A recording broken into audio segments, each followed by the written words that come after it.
to understand, first of all, what racism is all about. Let's try to understand its source and who it benefits.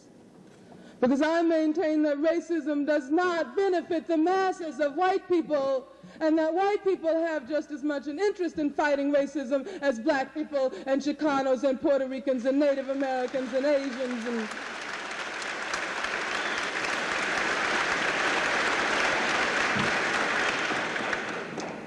first of all, let's ask ourselves, who does racism aid? And I don't think there's any doubt about the fact that the beneficiaries of racism are not the masses of white people, but the vast capitalist corporations in the country.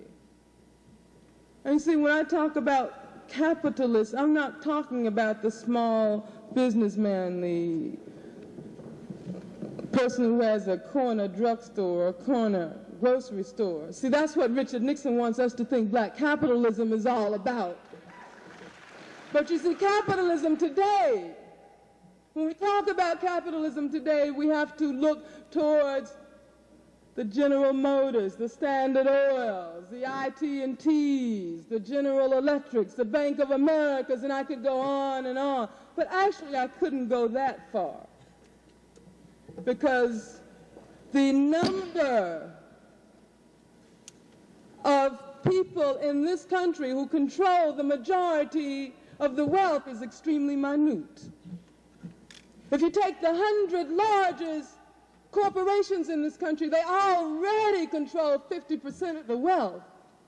And then you take the 200 largest, and you find out that they control practically all except 15% of the wealth in this country.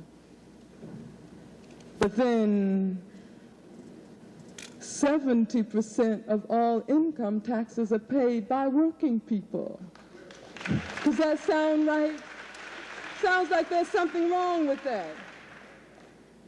But let me try to explain for a moment how racism affects people of color, and black people, Chicanos, Puerto Ricans, and all people of color in this country.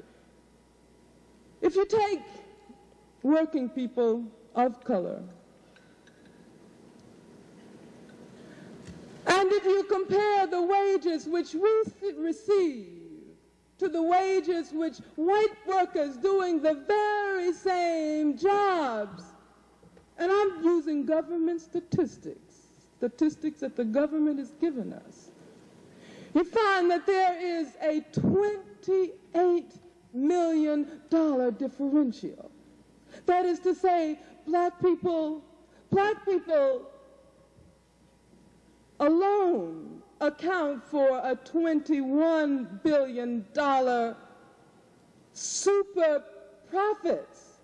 And so I'm talking about the profits that the capitalists get over and above what they would get if there were white same jobs. But then if you add Chicanos and Native Americans and Puerto Ricans and all other people of color in this country, you end up with $28 million in extra profits that the capitalists put in their pockets just because of the existence of racism.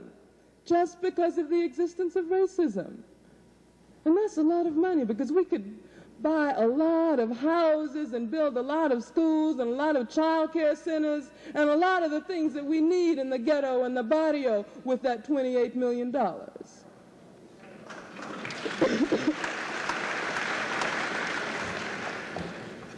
But you see, racism serves yet another function, and that is the disruptive, divisive function. Because you have a situation where, while white workers can rant and rave about black workers, that makes them forget that the exploiter is also on their backs too. And what it does is it destroys the possibility of creating a movement that's going to be able to overturn the exploiter. And that's the divide and rule function.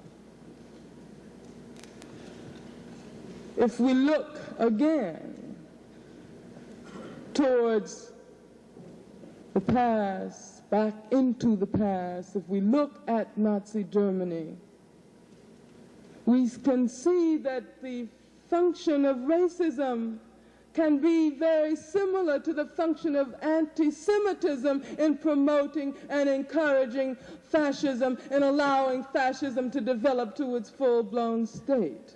Because you see, while the masses of Germans were being busy being anti-Semitic, the German capitalists were squeezing more sweat and blood out of them. And if white people don't watch out in this country, that is exactly what is going to happen. Because there's already been the wage freeze. And there's already been this massive unemployment. And there's already been the assault on workers' right to strike. And we have to try to put all of these things together to see where we're going.